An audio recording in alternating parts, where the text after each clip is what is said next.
Welcome to our final episode of 2018. Today we're chatting with Bina and Jan from the Colindale Community Trust. As well, we have Mayor Thompstone, who's stopping by to tell us all about activities in the community via the Community Together network. And last but certainly not least, we have the larger-than-life, a hugely glamorous Adonica Simmons telling us all about Christmas styling. I'm here with Bina, Omare and Jan Brennan of the Colindale Community Trust. So for those who might not be as familiar, what is the Colindale Community Trust? Tell us about what you do. Well, CCT's role is to bring people and partnerships together. It's to help the community improve on their economic, social disadvantages that they have, basically, and making sure that the services they need to support their individual needs and family needs are supported. And also, with Colindale and Graham Park, there's an awful lot of regeneration going on. Lots of the old brownfield sites are now being used for housing. We've got a huge amount of new people coming to the area, along with the residents in Graham Park who have different needs or have been here a long time. It's about meeting the needs of the residents, but also looking to how we can make the community come together more. And break down the barriers really that exist. And tell me about some of the projects you're currently working on. Well, one of our current projects is the Health and Wellbeing project. So we are looking at ways and putting on activities and bringing services into the area that helps people's well-being, whether that be their physical well-being or their mental health. What we find is a lot of people within our area are isolated, or some of the older people have lost their partners, they've lost their families have moved away. So it's very basic, simple activities such as a walking group. We do a community drop-in, we do some yoga sessions, we do a female fitness group at very low cost or for free, where people just come along and improve their health. But also it's the bringing people together in a social environment, making new friends, things like that. And when you're doing something like a yoga class or community drops, where does the funding come from? How does the sort of model of what you do work? Our funding, we rely on external fundraising and also volunteers who give their time for free. So it's a range of funders that we apply for funding from. But a lot of yoga, for example, is free. It's a volunteer who's a yoga teacher who's volunteered his services. And she's a resident. Amazing. Yeah. So it's really good. I mean, another project that we're doing, or program, is a kind of integrated universal youth offer. So what we've done over the year is, we knew there were no youth programs in the area. There's no statutory youth programs. So we got all the youth providers in the area together and said, right, what are the needs? What are the gaps? We talked to young people. We did research with young people and families. There was a need for generic youth services, a youth club that young people can go to, but also sort of specialist youth programs for young women. Also for the male sort of sides, but also looking at the youth diversion programs, moving away from violence and those kind of projects. So we've got a really good program now in place where almost every night or every after school evening, there's some kind of service going on for different age range and different kind of needs for the young people. Tell me, when you're speaking with community residents, what surprises people to learn about what you do? A lot of it, I mean, they're just surprised that there's people there who can help them. From really basic things like helping them with a telephone call that's urgent, whether it's to the benefits of housing, through to talking to them about, we provide a counselling service that's free for them. We provide, all the other projects that Jan spoke about, yoga. And what we also do is not just about what we deliver, it's also about lots of people are delivering lots of different activities, either on the estate or very close by. And one of the things that we're really proud of is recently we actually collated all this information together. And when we actually sat down and looked, we realised there's so much going on, but we need to make sure that we communicate this to other people. And so we made an activities booklet, which we then send round to people and get out to as many people as possible. And I think that's what people are most surprised about when they hear about what we're doing. So it's not about just what we're funded to do, but we're also about working with other organisations, whether that be a local resident working on their own or the RAF Museum. It's all about working together to meet the needs of the residents. Tell me a little bit about your theory of change at the Community Trust. We've been working for nearly 18 months now on a neighbourhood theory of change programme. What that means is getting all the partners together, all the organisations that deliver services or responsible for delivering services together to understand we need the same objectives and the aims. So we've done extensive research with the community, both young people, older people, a mixed range, with all the providers and organisations to identify what are the gaps, what are the needs of the community. And we've come up with 4 clear aims that combine everything that's the residents and the community need in the area.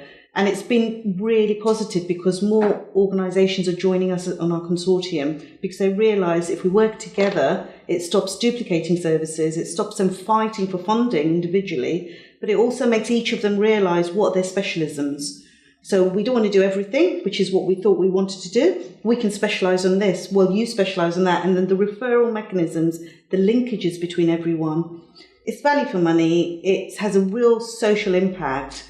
And we're going through a pilot stage at the moment with 15 organisations to see what's the learning and how can we improve this. So that will be really interesting to see in April what the results are. That's a really intelligent way for the community to work together and for everyone to sort of use their resources in the best way possible. I really like that.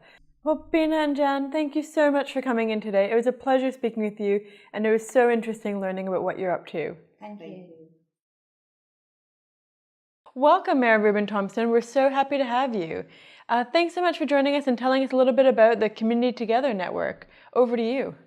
Thank you, Bridget, and I'm delighted to have the opportunity to be here to be able to talk about some of the work that we're doing with the Community Together Network.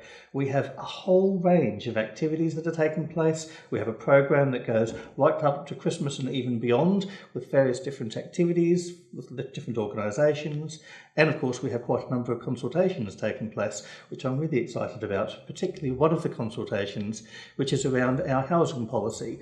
And the chairman and vice chairman of the Housing Committee are actually chairing that consultation. They're inviting people to have an opportunity to contribute and talk about some of the challenges that we have with housing in Barnet.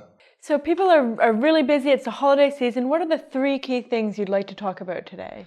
So the 3 key things, the 3 key messages I'd like to pick out from our latest bulletin, first of all, is around our housing policy and to do with placements, and there's a lot of work going on with that. The second one is we have the free legal service that's now been reopened at Middlesex University, and it's a fantastic opportunity for people to be able to then arrive and get legal advice straight away. And of course, the third one that I'd like to talk about is our team that actually offers help with the transfer to universal credit, because that's something that can cause some anxieties within families as they're watching that shift through and making sure that they know that actually we have a targeted service that allows them help and supports. I'd love to dive in a little deeper. Tell me the housing consultation. What does that really mean? So I think the first thing that I'd like to say is our Engage Barnet website has lots of details about how people can actually engage. One of the challenges that we've noted in looking at reports over the summer, from August through to the end of September, we've had an increase in the number of rough sleepers. Clearly, we don't want that within the borough. We're an enormously popular borough. Lots of people want to live here. We need to work out how we can make sure that the provision we have for renters, for owners, and for those that are in more dynamic residential arrangements, they can have an opportunity to feed in to help us to understand how we can have a more joined up process with addressing something that's always going to be a bit of a critical area for people looking at. And then you referenced the free legal services. Now that sounds like something that's incredibly important and actually like really sort of tangible. Tell me a little bit more about that. I'm really excited about this because I know you can of course get legal services through the Citizens Advice Bureau and other areas, but actually they've become very, very stretched recently. And I think when people need legal advice, knowing that they've got it there and that it's available and offered through the local university, Middlesex University, the location's very easy to get to, and it allows people to be able to deal with some of the challenging aspects around immigration. We talked about housing before, employment. There are lots of different areas where people, they don't have the money to be able to employ a professional lawyer to be able to do it, but to get an idea of what their options are, what their entitlements are, and how they can make their next steps with their journey, just makes it that little easier. And then universal credit, the third point that you mentioned. Now that's something I imagine is really on the minds of Barnet residents. So tell me a little bit more. It is, of course, universal credit.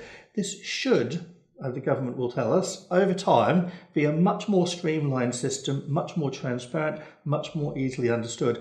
But whenever you change from one system that involves thousands of residents in Barnet and many others across the land, and you change that system over to a completely different system, it's going to create anxieties and stress, and it's going to cause confusion because people won't know exactly how it's going to impact them and what they need to do. So we have a targeted service that provides that information. It's tailored for each family, for each resident, so they can then get an excellent idea of exactly how it's going to affect them and what their options and their steps within those procedures are going to be.